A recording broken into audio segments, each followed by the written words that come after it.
హల్లెలూయా హల్లెలూయా. మంచిదండి, ఈ సమయంలో దేవుని వాక్యాన్ని మనం చూద్దాం. దేవుని వాక్యంలో మనం గమనించినట్లయితే, మీరు ఎందుకు పిలువబడ్డారు? ఎవరట? మనము అంటే మీరు అంటే మీరు, నేనంటే నేను. మనం ఎందుకు పిలువబడ్డాం? దేవుడు మనల్ని ఎందుకు పిలుస్తున్నాడు?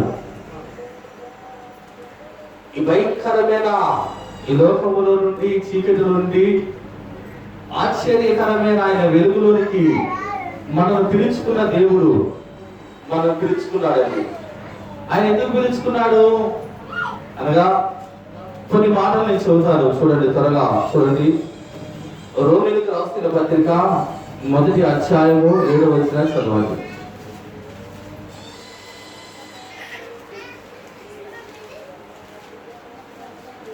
రోమా యేసుక్రీస్తు దాసులను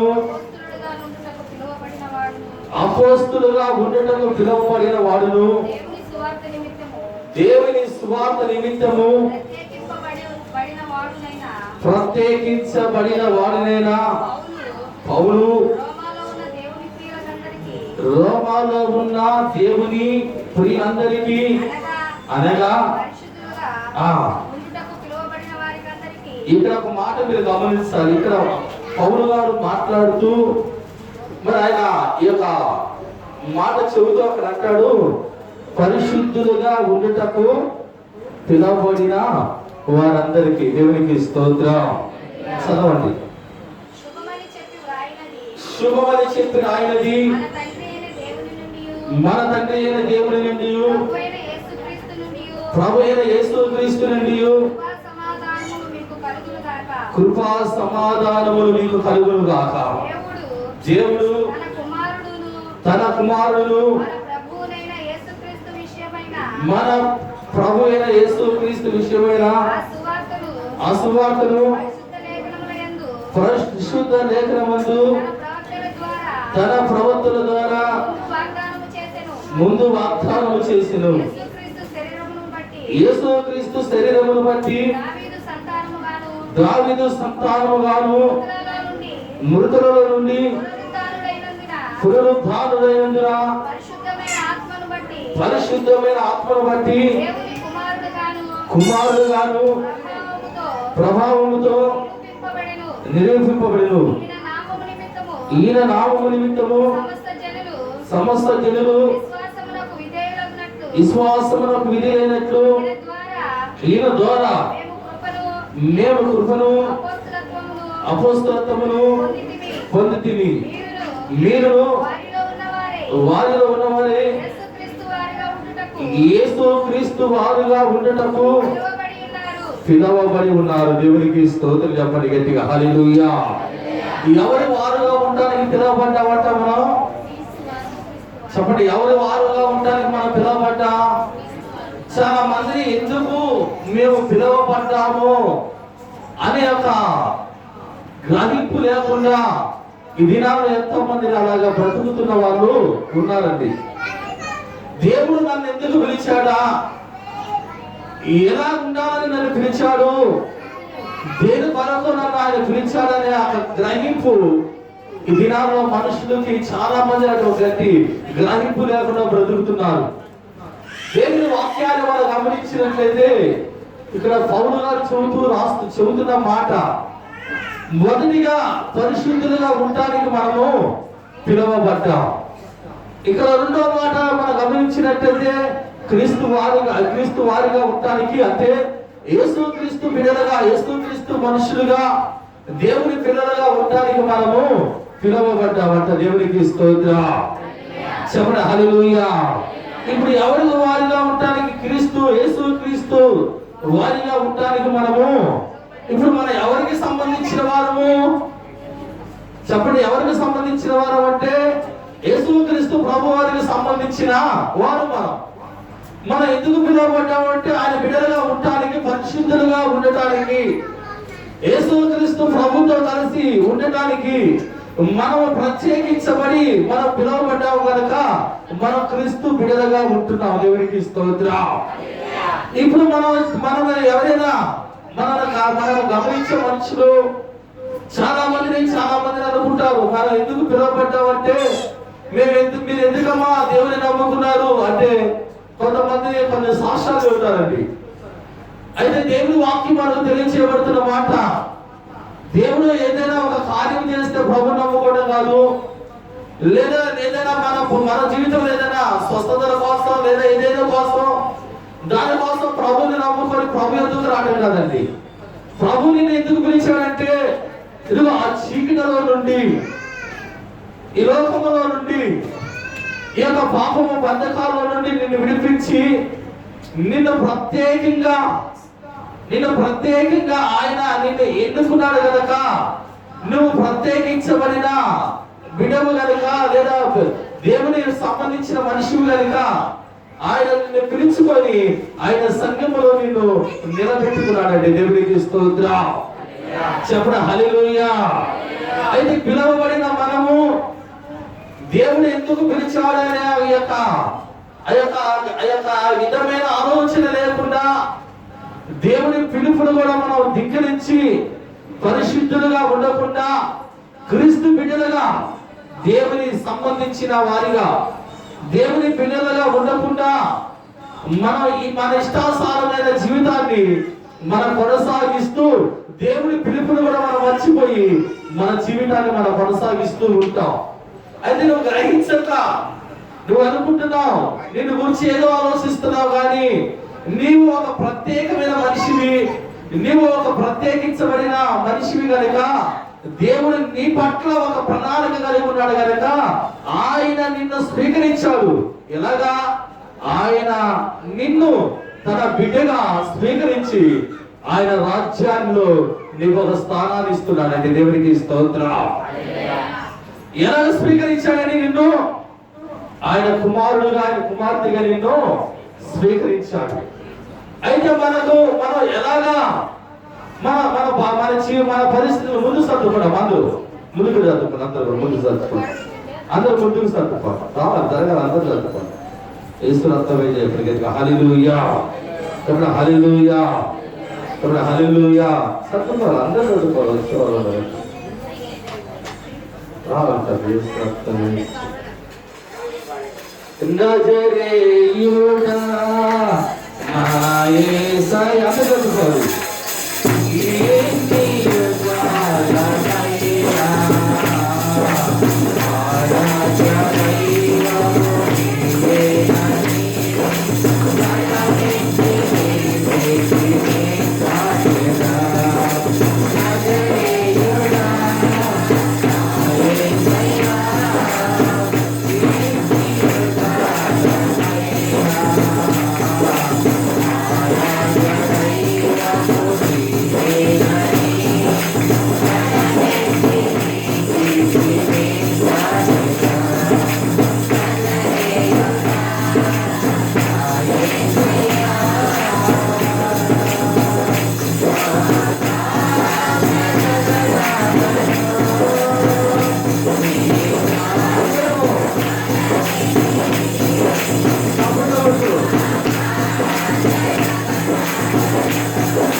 హల్లెలూయా. దేవుడు నిన్ను ఒక ప్రత్యేకించబడిన మనుషుడుగా దేవుడు నిన్ను ఎన్నుకొని నిన్ను పిలుచుకున్నాడండి.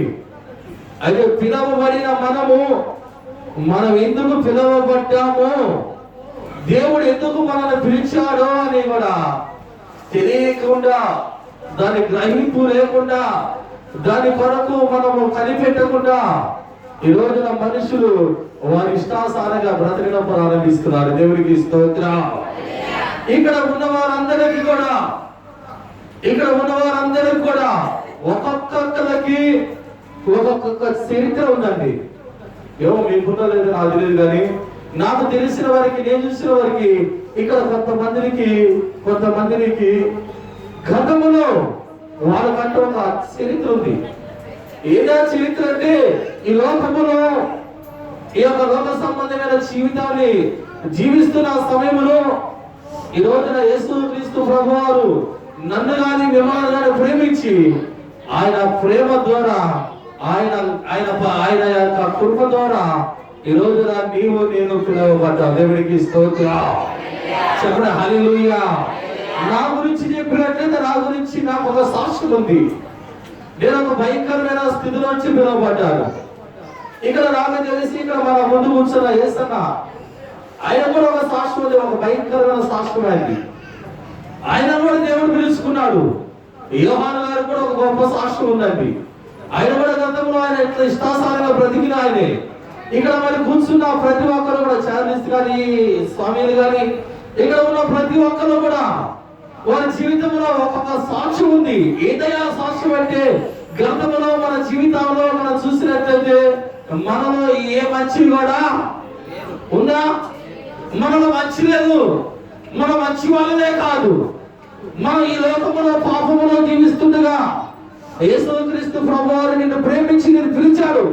నువ్వు ఎందుకు పిలువబడ్డావు అంటే నీవు పరిశుద్ధంగా బ్రతకడానికి పిలువబడ్డావు.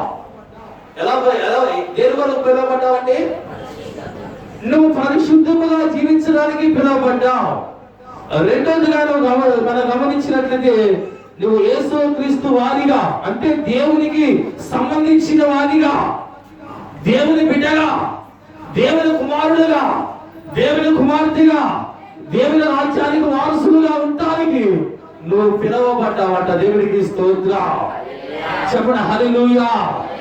నీవు కాదు, నిన్ను ఆయన విలువ పెట్టి నిన్ను కొన్నాడు గనక, నువ్వు ఆయన సొత్తు గనక ఇక నీవు ఆయన వాడివి. ఎవరు వాడి అంటారేమో చెప్పండి, ఎవరు వాడు అంటారేమో? నువ్వు దేవుని వాడివి అంటే దేవుని మనిషివి. నువ్వు ఇక లోకానికి నీకు సంబంధం లేదు. ఇక లోక సంబంధమైన ఆ మనిషిని నువ్వు కాదు. నువ్వు ప్రత్యేకించబడ్డావు గనక నువ్వు ప్రత్యేకించబడిన వాడిగానే బ్రతకాలి, ప్రత్యేకించబడిన మనిషిగా నువ్వు జీవించాలి. దేవుడికి స్తోత్రం. చెప్పండి హల్లెలూయా. రెండోదిగా చూద్దాం, మీరు స్వతంత్రులుగా ఉండటానికి పిలువబడ్డారు. ఎలాగంట? మనం బానిసలమా? ఏమని మేము బానిసలం అన్న వాళ్ళు చేతులు అక్కడ సార్. దేవునికి స్తోత్రం. చూడండి గలతీయులకు రాసిన పత్రిక 5వ అధ్యాయం 13వ వచనం చూడండి.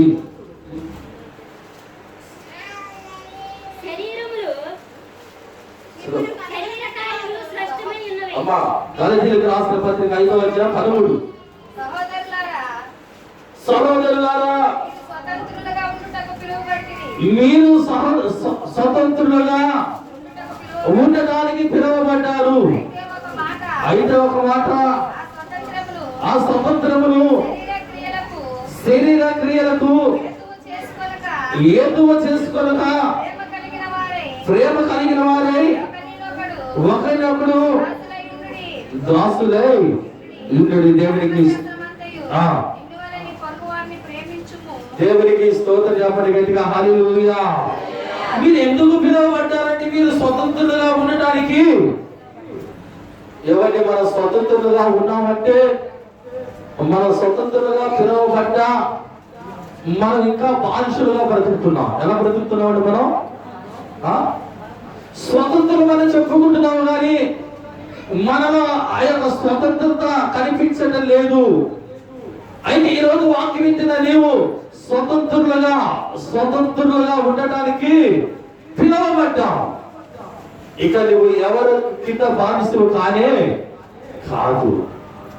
అయితే ఈ రోజు నేను ఆలోచించాలి, నువ్వు స్వతంత్రులుగా పిలవబడిన నువ్వు స్వతంత్రవాదుగా నువ్వు శేష జీవితంలో కలిగి ఉన్నావా? ఈ రోజున చాలా మంది మేము స్వతంత్రులుగా ఉన్నామండి, దేవుడు మమ్మల్ని స్వతంత్రులుగా చేశాడు, మమ్మల్ని ఆ పాపము నుండి విడిపించాడు, ఆ శాపం నుండి విడిపించాడు, ఇదిగో ఆ బానిసత్వం నుండి విడిపించాడు, ఇదిగో ఆ యొక్క అంధకార సంబంధమైన జీవితంలో నుండి మమ్మల్ని విడిపించి బయటికి తెచ్చాడు అని చాలా మంది చెప్పుకుంటున్నారు. కానీ కొంతమంది ఇంకా అటువంటి వాటికి బానిసలుగా బ్రతుకుతున్నారంట. దేవునికి స్తోత్రం. చెప్పండి హల్లెలూయా. పాపానికి బానిసలే బ్రతుకుతున్నారు, లోకానికి బానిసలే బ్రతుకుతున్నారు, శాపానికి బానిసలే బ్రతుకుతున్నారు. ఇదిగో లోక సంబంధమైన వాటికి ఆకర్షితులై వాటికి బానిసలే బ్రతుకుతున్నారు. స్వతంత్రులుగా బ్రతకాలంటే నువ్వు ఆ బానిసత్వంలో నుండి నువ్వు విడిపించబడాలి. దేవుడికి స్తోత్రం. అలాగే విడిపించడానికి, అలాగా స్వతంత్రులుగా బ్రతకడానికి దేవుడు మనల్ని పిలిచాడండి. ఇశ్రాయేలీయులు కూడా వారు కొన్ని వందల సంవత్సరాలు బానిసలుగా బ్రతికారు. దేవుడు వారిని బానిసత్వంలో నుండి విడిపించాడు. వారు స్వతంత్రులుగా చేసి ఇదిగో వారు పాలు తేనెలు ప్రవహించే దేశానికి ప్రభు నడిపిస్తుండగా వారు ఇంకా వాళ్ళ జ్ఞాపకాలు, ఆ పాత జ్ఞాపకాలు వారు విడిచి వాళ్ళు స్వతంత్రులే. వాళ్ళకి ఏ జ్ఞాపకం వస్తుంది? ఇక ఐగుప్తులో ఉన్న బానిసత్వం బ్రతికే వాళ్ళకి జ్ఞాపకం వస్తుంది. ఇక వాళ్ళ తిరుగుబాటు స్వభావం పోరా. మోసే మీద తిరుగుబాటుతున్నారు, మోసే మీద గొడుగుతున్నారు. ఇదిగో మీరు స్వతంత్రంగా పిలవబడ్డారయ్యా, దేవుడు మేము పిలిచాడు, ఇదిగో పాలు తేనెలు ప్రవహించే దేశాన్ని మీకు ఇవ్వబోతున్నాడు అంటే వీళ్ళేమంటున్నారు తెలుసా? ఇదిగో మాకు ఆ దేశమే బాగుంది. ఏ దేశం అంట? మేము విడిచిపెట్టిన ఆ ఐగుప్తు దేశమే బాగుంది, అక్కడ మాకు అన్నీ ఉన్నాయి, మాకు ఆ దేశమే బాగుంది, మేము తిరిగా మళ్ళా. చూడండి, రోజున దేవుడు మనకి మనం ఆ యొక్క పాపము బంధకాల నుండి, ఆ బానిసత్వంలో నుండి ప్రభు మనల్ని విడిపిస్తే ఇక మనకి ఆ పాత జ్ఞాపకాలు మనలో నుండి పోతున్నాయా? పోటల్లా. ఇంకా పాత జ్ఞాపకాలు మనలో నుండి వెళ్ళిపోతున్నా. మనం స్వతంత్రంగా పిలువబడ్డాము, కానీ మనలో ఆ స్వతంత్రము కనిపించట్లా. దేవునికి స్తోత్రం.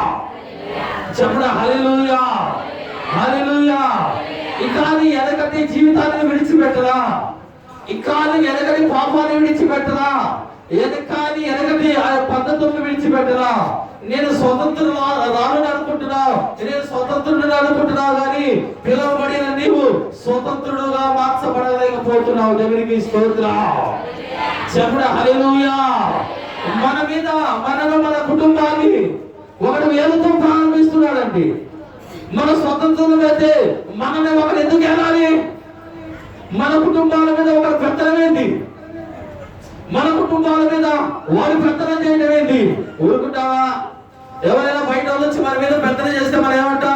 వాడెవడంటే మన మీద పెత్తనం చేయడానికి? మన బలగం ఎంత, మన ఇల్లు ఎంత, మనం ఎంత, వాడు మన మీద పెత్తనం చేయడానికి ఎంత? సర్వాధికారైన దేవుని కలిగిన నీవు వాడెవడో అపవాది సాధారణుడు నీ కుటుంబం మీద ఎందుకు పెత్తనం చేయాలడు?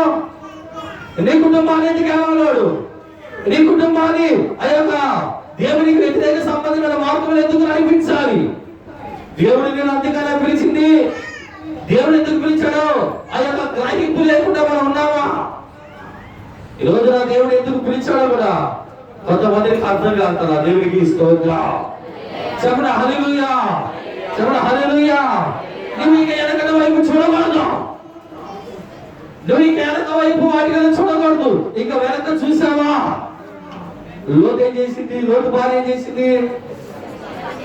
అమ్మా ఏం చేసింది? వెనుకున్నది చూసే, వెనక్కి తిరిగి చూసేమైపోయింది. ఇక మనం కూడా ఆ పాపాన్ని విడిచిపెట్టిన మనము మన ఆ వైపు మనం చూడకూడదు. నువ్వు పరిశుద్ధంగా ఉండటానికి పిలువబడ్డావు. నువ్వు క్రీస్తు బిడ్డగా ఉండటానికి నువ్వు పిలువబడ్డావు. నువ్వు స్వతంత్రురాలుగా బ్రతకడానికి పిలువబడ్డావు. దేవుడు నిన్ను పిలుచుకున్నాడు. నువ్వు దేవుని బిడ్డగా ఉన్నావు. నిన్ను ఎవరు కూడా వెళ్ళటానికి, ఎవరు కూడా నీ మీద పెత్తనం చేయడానికి ఎవరికి కూడా అధికారం లేదండి. దేవునికి స్తోత్రం. చెప్పండి హల్లెలూయా, చెప్పండి హల్లెలూయా. చూడండి, దశలోనికి రాసిన పత్రిక 1వ అధ్యాయము 1 దశలోనికి రాసిన పత్రిక 4వ అధ్యాయం 7వ వచనం చూడండి. 4:7 పరిశుద్ధులు అవునకు దేవుడు మనల్ని పిలిచాడు కానీ అపవిత్రులుగా ఉండటానికి దేవునికి స్తోత్రం చెప్పండి అందరి గట్టిగా హల్లెలూయా. దేవుడు మనల్ని పిలిచాడు, దేవుడు మనల్ని పరిశుద్ధులుగా బ్రతకడానికి దేవుడు పిలిచాడు కానీ అపవిత్రులుగా బ్రతకడానికి మాత్రం దేవుడు మనల్ని పిలవలేదు. చాలా మంది వారి యొక్క ఆలోచన కరెక్ట్గా ఉండవండి. దేవుడు ఖచ్చితంగా మనతో మాట్లాడుతున్నాడు. నేను పరిశుద్ధుడే కనుక మీరు కూడా పరిశుద్ధులే. ఎలా ఉంటారు మనం? కొంతమందిని అప్పుడప్పుడు పరిశుద్ధులుగా ఉంటారు, కొంతమంది ఆదివారం పరిశుద్ధులుగా మారుతారు, మరో సోమవారము యథావిధిగా ఉంటుంది వాళ్ళ పరిస్థితి. దేవుడిని నంది కొరకు పిలవబడాల. ఏదో పండుగ రోజు ఒక పరిశుద్ధుడిగా బ్రతకడానికి, లేదా 40 రోజులు పరిశుద్ధంగా ఉండడానికి, లేదా నువ్వు ఒక ఆదివారం పరిశుద్ధమైన జీవితం జీవించడానికి, లేదా నువ్వు అప్పుడప్పుడు పరిశుద్ధుడిగా కనిపించడానికి దేవుడు నిన్ను పిలవలా, దేవుడు నిన్ను ఏర్పాటు చేసుకోరా. నిన్ను ఆయన పరిశుద్ధుడిగా ఉండటానికి పిలిచాడు. దేవుడికి స్తోత్రం. నువ్వు అప్పుడప్పుడు మారడానికి వీలేదు. నువ్వు అపవిత్రుడుగా ఉండటానికి దేవుడు నిన్ను పిలవలేదండి.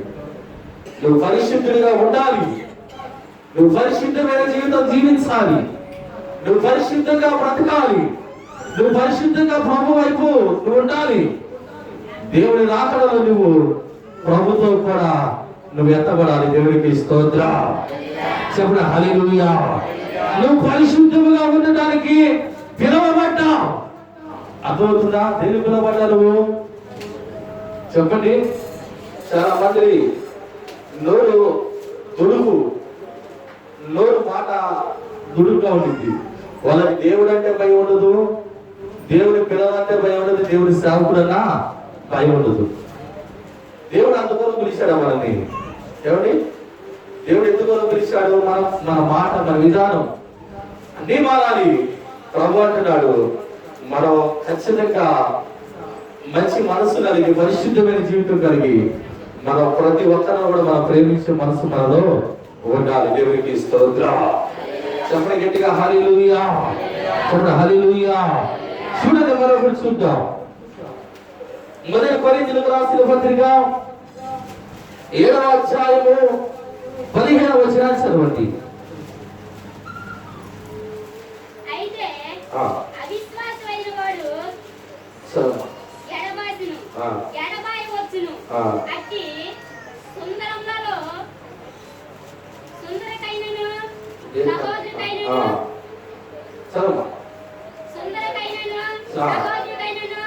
నిర్గతము లేదు.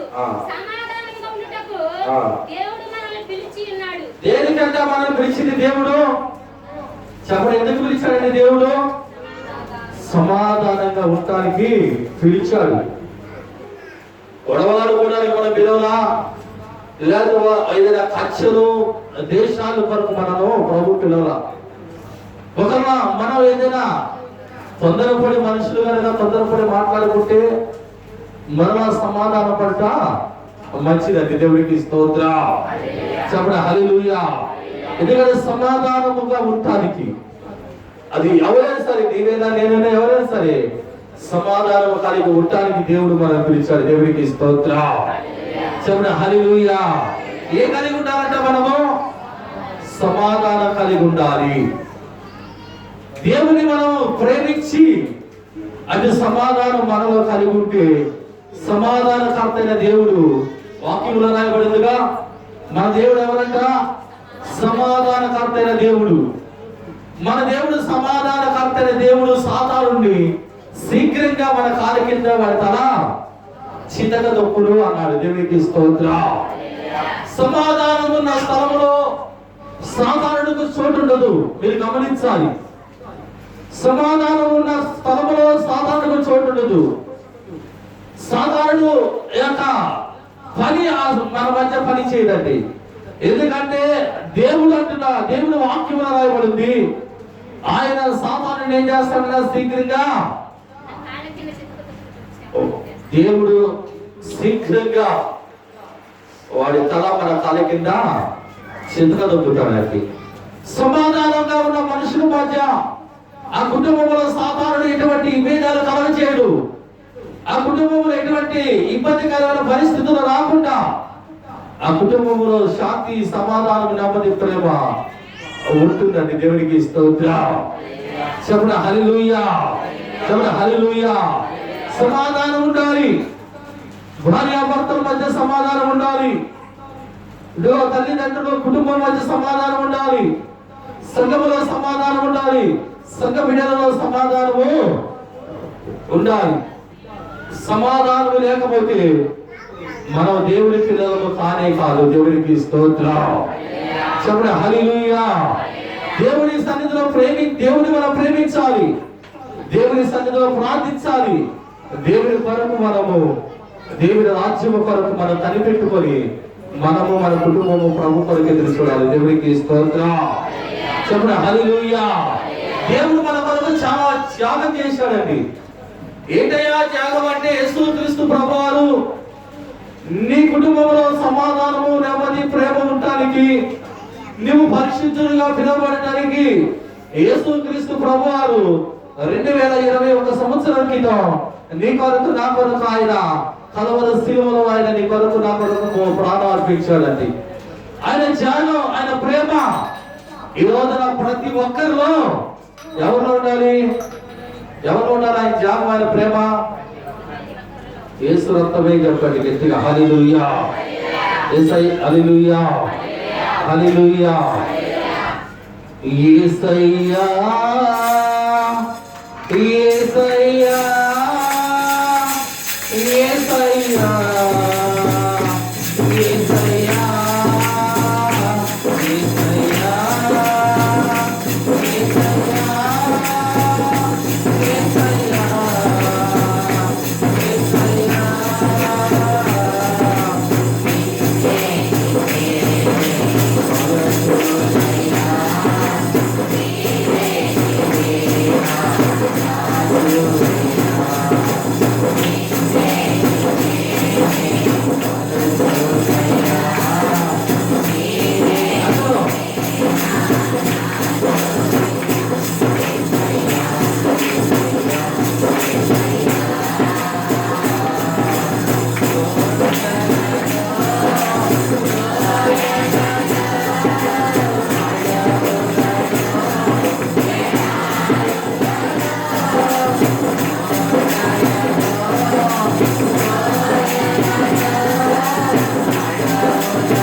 హల్లెలూయా, హల్లెలూయా.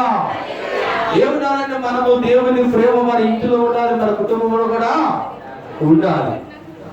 ప్రతి స్త్రీ కూడా తన భర్తను ప్రేమించాలి, సంఘాన్ని ప్రేమించాలి, తన పిల్లలను ప్రేమించాలి, దేవుణ్ణి ప్రేమించాలి, దేవుడి సేవకులు కూడా ప్రేమించాలి. దేవునికి స్తోత్రం. హల్లెలూయా. మరొకసారి నేను ఒక మాట అన్నాను, ఎంతమంది మీ భర్తను ప్రేమిస్తున్నారు అనేసరికి అందరి ఇప్పుడు కూడా అడుగుతున్నారు అదే మాట. ఎంతమంది మీ భర్తను మీరు ప్రేమిస్తున్నారు?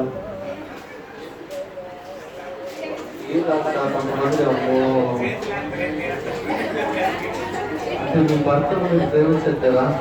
చేతిని అర్థం అస్సలు అర్థం చేతిని అర్థం కాబట్టి దేవుడు అవుతాడు. మీ చేతులు చెప్పండి, ఏం జరిగింది ఎత్తితే అనుకుంటారు ఎత్తండి. దేవునికి ఇస్తున్నా ఎత్తితే ప్రార్థన దేవునికి ఇస్తున్నా. వినండి, ఒక మాట చెప్తా వినండి బాగా. యుగ్లా దేశంలో ఒక సైన్యానికి ఒక సిపాయి అధికారి ఉన్నాడు. ఒక సిపాయి అధికారి ఉన్నాడు. ఆ సైన్యాన్ని నడిపించే ఆ సిపాయి తన మీద రాజద్రోహి అని ముద్రపడింది. ఏ ముద్రపడింది దాని మీద అంటే సైన్యములో ఉంటూ ఏంటంట, ఈ దేశం గురించి మరొక దేశానికి ఈ వీటికి సంబంధించినన్ని కూడా మా రాష్ట్రాలను వాళ్ళు తెలియజేస్తున్నాడు అని ఒక రాజా ధోనిగా ముద్రపడి తనను తీసుకొచ్చి ఆ ఇంగ్లాండ్ దేశ గవర్నర్ వద్దకు తీసుకొచ్చి నిలబెట్టారంట. అయ్యా, ఈయన గురించి మాకు ఇటువంటి సమాచారం అందింది అన్నప్పుడు ఆ గవర్నర్ అన్నాడంట, ఇటువంటి రాజద్రోహి దేశద్రోహి బ్రతకడానికి వీల్లేదు, తనకు మరణ శిక్ష విధిస్తున్నాను, ఫలానా రోజు తనను ఉరి తీయండి అని చెప్పాడంట. ఆ యొక్క మరణ శిక్ష అమలైంది. అది ఫలానా 15వ తారీఖు తెల్లవారుజామున 6 గంటలకు వారి యొక్క లెక్క ఏంటంటే ఆ గుడి గంటలు పట్టాలి. 5 సార్లు ఆ గుడి గంటలు కొడితే ఆ మరణ శిక్ష అమలవుతుందంట. ఆ గుడి గంటలు మోగకపోతే ఆ రోజు ఆ యొక్క మరణ శిక్ష అమలు కాకుండా ఆపేస్తారంట. వాళ్ళ యొక్క ఆ దేశము ఆ కట్టుబాటు అది. ఇప్పుడు కాదు, కొన్ని సంవత్సరాల క్రితం జరిగినది ఇది. తనను తీసుకొచ్చారు 15వ తారీఖు అనగా రేపు తనను ఉరికిస్తారనగా తన భార్య వెళ్ళిందంట. ఎవరు వెళ్ళారంట అమ్మా? వినండి, కొద్దిగా మనసు పెట్టండి, నేను చెప్పేది ఆ మాట మీద. ఇది కథ కాదు, జరిగిన విషయం. తన భార్య వెళ్ళి ఆ యొక్క అధికారి కాళ్ళు పట్టుకొని ఏడుస్తుందంట. అయ్యా, నా భర్తను క్షమించి విడిచిపెట్టండి అయ్యా, నా భర్తను రైతు క్షమించండి అయ్యా, తప్పు చేశాడేమో క్షమించమని కాళ్ళు పట్టుకొని ఏడుస్తుందంట. తన ఏ మాత్రం కూడా ఒప్పుకోలేదంట. నీ భర్త దేశద్రోహి,